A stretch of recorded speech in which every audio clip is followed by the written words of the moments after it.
43, 44, 44, 45. Grade 10, 11. Because at that time, Kelvin was only a grade 10 to 12, whereas we went to Robert H. Smith, grade 7 to 9. We went to Queenston for grade 1 to 6, Robert H. for 7 to 9, and then Kelvin for 10. Well, I don't know whether I should say she's probably dead actually. Miss Mackay was a teacher there, and we had her for government and sort of history. But she always used to sit up on top of her desk with her legs crossed like this, and she was really, with it. We thought, oh wow, isn't she something? And she was. You sort of remember her the way that she taught, rather than the way she looked, rather than the way she taught. But she was a good teacher.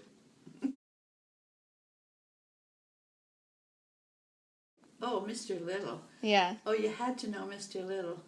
We thought, oh, he was, terrible, because, of course, the girls had to walk in. Only one entrance was the girls' entrance. Yeah. And the boys had another entrance. And heaven help you, if you ever got caught going up the boys' entrance, well, Mr. Little would really, really get after you. But he was neat. Completely changed. I mean, it's a new building, so it's probably the students are. Well, no, I shouldn't say that. It's a different educational system, because when we went, Kelvin was the only high school. There was no Churchill High School, so they came from all over that area, and there was a large difference in the backgrounds of students, but at the same time we wore tunics, which was wonderful, because you couldn't tell, you didn't know, who was poor or rich or anything. Everybody wore tunics, and only on the days we went to home ec, you were allowed to wear something different. And we had one girl in our class who had a cashmere sweater. And everybody said, oh, look at her cashmere sweater. Nobody else in the whole school had one. We thought this was fabulous. I mean, this was during the war, so it was different.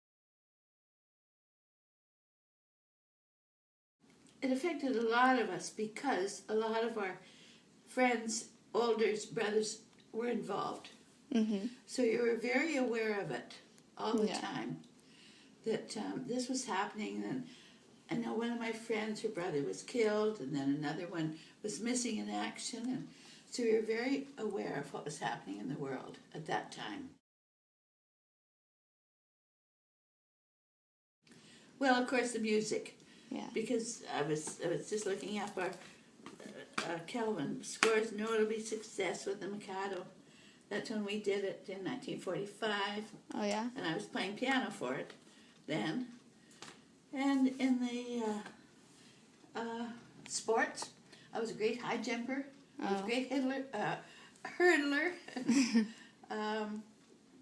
That was about all there was the sports and the music. Yeah. And the choir and everything. Yeah. So that was good.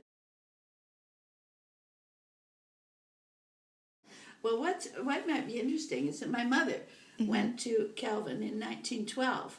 Oh, okay. She had moved here from New Brunswick, and that was the year Kelvin opened. Yeah. It was 1912 was the Kelvin Technical High School. So she went to Kelvin to take the secretarial course. Oh, okay. At Kelvin, which was kind of interesting. You see my mother there, and then me a number of years later.